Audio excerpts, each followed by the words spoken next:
There are 3 keys, I believe, to making money. The word of the day. First one's perspicacity. Most people go through life and they do not pay attention. I've said this before and I want to stick by it because it's so important. You need to pay attention to every single time you spend money because you cannot make money. You're not the Federal Reserve, you're not a government. Governments make money. All of us take money from somebody else or a business or a government. We take money from other things. So the easiest way to learn how to get good at taking money is to pay attention to every time someone takes money from you. So next time you buy a coffee, don't just buy the coffee and drink it and think nothing of it like every brokey. Don't do that. Say, okay, why am I buying this coffee? Okay, I want a coffee. All right. Why am I buying here? Well, this is on my way to work. Is there any competition around? Do I also want breakfast? Do they sell breakfast? No, they don't sell breakfast. They could probably make some more money if they're selling breakfast. Anyway, I walk in, there's a long line. Why is there one member of staff? I'm low on time. I'm about to leave and not buy the coffee. They're about to lose money because it's taking too long. Most of the people in this line are businessmen. Why is there not a cute girl behind the counter? I bet if they paid a cute girl a little bit more, they'd still make a bunch more money because people will come in here to talk to her. Think. And then what you'll do is, as you go through life, every time you spend money, is you'll realize the problem is not how to make money. The problem is how much time you have, because there's endless business ideas. There's endless ideas. I walk into a coffee shop, and by the time I've walked out, I already know exactly how to open up next door and outcompete them head to toe. I already have worked out how much is the rent, where are they fucking up, what are they not selling that they should be selling, what are they doing good, what are they doing bad, this chair is too hard, I'll wreck them. And I'll send it, and now my network is so powerful, which is the second point, network, I can send a few messages on WhatsApp and make a bank transfer. And 2 months later, there's a brand new coffee shop next door with my name on it, put them out of business. So the first thing is you have to pay attention. Because if you pay attention, you'll start to learn that money is everywhere. Every building is owned. These are skyscrapers, bro. Billions. Every apartment nowadays is a million. Million. You drive down a street in London, you're driving past trillions of dollars. There's money everywhere. It's all around us. When I was broke, I thought that the world was broke. I thought that there was no money. And then I got rich and realized that I was completely and utterly wrong. There's so much money. It's everywhere. If I go to try and buy a plane or a jet, they're always sold out. My yacht is a fucking 6-year waiting list. I want a Bugatti, they launch it, the email comes to my email address, 2 minutes later, gone. Like, there's so much money. If I want a diamond watch, or a $1 million watch, or $1 million Rolex, you can't get this stuff. There is so much money out there. Once you get to a certain echelon, you realize there's money fucking everywhere. So there's plenty of money in the world. People with no money are just not very good at taking it. So you need to start paying attention. It's the first thing. Second thing is network. It's hard to make money if you don't know anybody who has money. If you sit in a room full of ice cream experts and all they talk about is ice cream, how to make ice cream, the different flavors, how to store it, how to move it, how to sell it, even by accident, if you hang around with these people long enough, when someone asks you a question about ice cream, guess what you're gonna know the answer. You're gonna say, you know what? That's because it's pistachio, and that needs to be 2 degrees higher than chocolate. And you're gonna look like a smart ass. So if you sit in a room full of people who are making a bunch of money, everyone understands this. Your network is your net worth. You're the sum of the 5 people you spend the most time with. Everybody understands this. And then they still hang around with fucking losers, because they're dummies.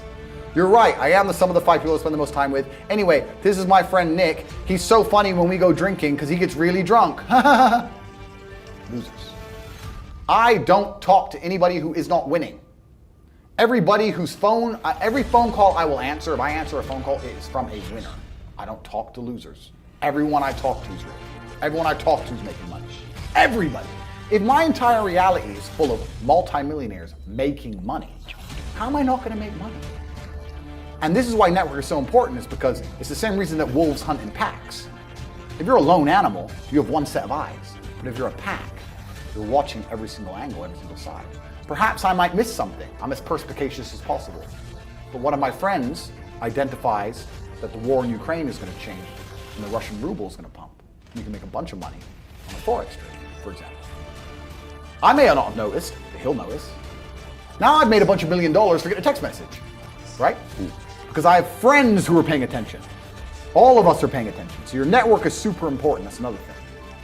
We'll go into this because I have something called the War Room, which is also on AndrewTate.com. I let people read for themselves. That's my private network. And we specifically talk about money and a few other things. but that's Is that like more like a mastermind? it's the real world's how to make money, and the war room's what to do with money, if that makes sense. Yeah. It's all on AndrewTate.com. I don't want to get off track, but it's there. But second is network. And third, it's to identify the reason why you don't have as much money as you want so far. And there's one of three reasons. You are either lazy, stupid, or arrogant. Those are the only three reasons anyone is poor. And you have to identify and choose which one it is. The majority of people are not the one they think they are. The majority of people are the one I'm about to say at the end. So let's start with lazy. There are a lot of lazy people. The unfortunate reality about money is that you are competing. So it's player versus player. It's like anything in the world. If you want that beautiful girl, so does everyone else. You have to win the competition. You want that car, you have to get it first. You want that money, everyone wants that money. You have to compete. It's competitive. Business is competitive. You are competing against people like me. You're competing against people like the people in my network. You're competing about people who only talk about money, who understand money very well, who operate in jurisdictions all around the planet, who are extremely well connected, who know things before you know them, who have mass influence and mass power and mass resource. You're competing against me. This is what you must understand. You're not waking up going, I want to make some money. You're competing against people like me. You're competing against billionaires. You're competing against hedge funds. How did these hedge funds keep growing? Where are they getting that money from? From the brokies. They're robbing you. They're robbing all the poor people from the pension fund, dummy. That's where they get it from. This is who you're competing against. So the competition is absolutely and utterly fierce. Understanding that you're a man with a small pistol up against a mighty army. If you want to add a little bit of laziness on top, you're fucked. So when I say people are lazy, they go, I'm not lazy, I work hard every day. You work 8 hours a day? You work eight? The fuck? If I'm awake, I'm working.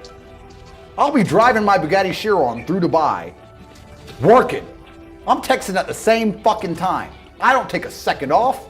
I don't take a minute off. I don't relax. I don't rest. I don't stop. I don't chill. None. Ever. I'm either asleep or at work. That's it. Second I wake up, I check my phone, I begin working. I go to the gym in between sets, I am working. I'm online working the entire fucking day until the second I go to sleep, I am at work. That is all I do. And you are at home competing against me, and you want to watch a movie tonight and then say you're not lazy. You're fucking lazy, and you're gonna lose forever. That's laziness. Next is stupid.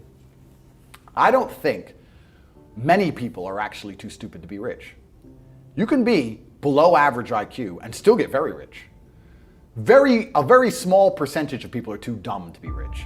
The slave minds, they'll never be rich because the matrix tries to keep you poor, because when you're poor, you can't think, like we talked about earlier. So everything the media tells you is designed to make you poor. They want you broke and struggling, because if you rely on the government for food stamps, then you can't argue with the government, can you? So that's what they want. So anyone who believes in the matrix and believes in media and believes in the lies they're told, anyone who sits there and goes, that's true, it's literally designed to make you broke. That's why it's all a scam. Do your GCSEs, do your A-levels, get in debt, go to uni, get out, get a shit job, get a mortgage. Don't worry, when you've paid that mortgage off when you're 61, then you'll have enough money to go to Spain for holiday. Then your pension comes. Oh, government doesn't have the pension money anymore, funny enough, hedge fund stole it. Pay half your money in your life in tax. Oops-de-doops. And then you wake up one day and go, whoa, I just got fucked. So the whole scam, the whole story is a lie because they want you broke. They don't want you rich. If you're rich, you won't listen to them. So all of it's a fucking lie. And intrinsically, we all know this, right? When I pull up in one of my 30 cars to a gas station, and people look at me and they see a Lambo or a Ferrari or a Bugatti or a Koenigsegg, whatever I'm driving, nobody goes, wow, he went to school. No, they think drug dealer, gangster. They're thinking he broke the rules, because anyone who follows the rules doesn't get shit. It's all a scam. It's all a fucking lie.